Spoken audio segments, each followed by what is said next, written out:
अयोध्येत 22 तारखेला राम मंदिराचं उद्घाटन जे आहे ते पार पडताना उद्घाटनाची तयारी अंतिम टप्प्यामध्ये आलेली आहे। मी आहे सध्या राम मंदिराच्या परिसरामध्ये। आपण पाहतोय की राम मंदिराचं काम जे आहे ते सध्या जोरामध्ये सुरू आहे आणि 18 तारखेपर्यंत हे संपूर्ण काम जे आहे ते पूर्ण केलं जाणार आहे। मात्र नवीन मंदिरामध्ये विधी जे आहे ते 17 तारखेपासून सुरू होणार आहेत, ज्याच्यामध्ये जुन्या मंदिरातून रामाची मूर्ती जी आहे ती नवीन मंदिरामध्ये ठेवली जाणार आहे आणि त्याच्या सगळे विधिवत कार्यक्रम जे आहे ते 17 तारखेला होणार आहेत। 17 तारखेला होमहवनाचा कार्यक्रम होईल आणि त्यानंतर 22 तारखेपर्यंत हे होमहवनाचे कार्यक्रम जे आहे ते पार पडणार आहेत। नवीन मूर्ती जी आहे ती 22 तारखेला याच नवीन मंदिरामध्ये प्रतिष्ठापित केली जाणार आहे आणि आपण पाहतोय की सकाळपासूनच रामभक्त जे आहे ते दर्शन घेताना मोठ्या प्रमाणावरती आपल्याला पाहायला मिळत आहेत। संपूर्ण मंदिर परिसरामध्ये ही सगळी व्यवस्था जी आहे ती करण्यात आलेली आहे। आपण पाहतोय की सुरक्षा व्यवस्था सुद्धा चोख पद्धतीने आपल्याला पाहायला मिळते, कारण काही ठिकाणी धमकी ज्या आहेत त्या सुद्धा आलेल्या होत्या। त्या पार्श्वभूमीवरती आपण पाहतोय की सुरक्षा व्यवस्था जी आहे ती कडक पद्धतीने लावण्यात आलेली आहे। मात्र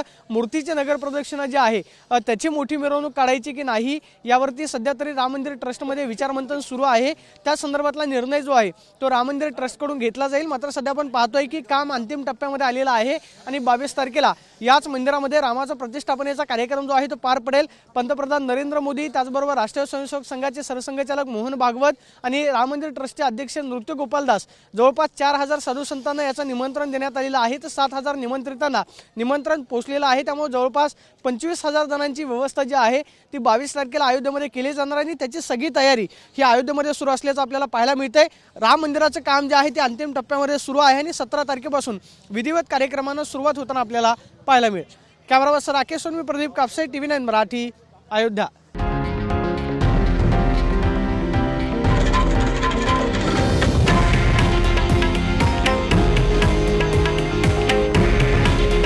हे आहे देशातील नंबर 1 न्यूज नेटवर्क आणि आपण पाहत आहात TV9 मराठी।